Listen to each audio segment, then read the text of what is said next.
Meanwhile, Lithuanian capital has been turned into a fortress as it prepares to host the leaders of 40 countries for the key NATO summit. The security at the country's borders with the Russian ally Belarus has been immensely beefed up to counter any kind of threats. 16 NATO allies have sent a total of about 1,000 troops to safeguard the upcoming two-day NATO summit. More details on this in our next report. Take a look. Lithuania's border with Russian ally Belarus is fenced up with razor wire.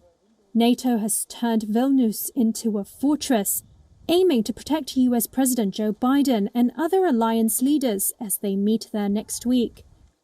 Rustamas Luboyevas is the commander of the Lithuanian State Border Guard Service. This situation is really very tense because of aggression of Russian Federation against Ukraine.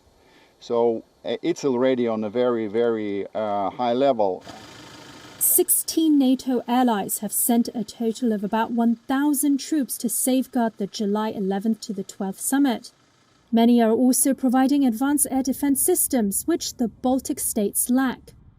The Baltic countries, Lithuania, Estonia and Latvia, were once under Moscow's rule, but they have been part of both NATO and the European Union since 2004.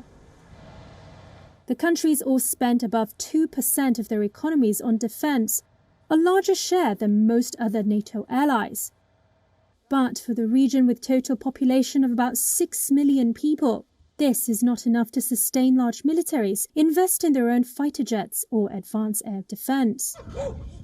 At villages next to the Belarus border, locals like Edvard Rinken told Reuters they feel totally safe, despite the Russian allies' offer to accommodate Russia's private Wagner group and hosting Russian nuclear weapons.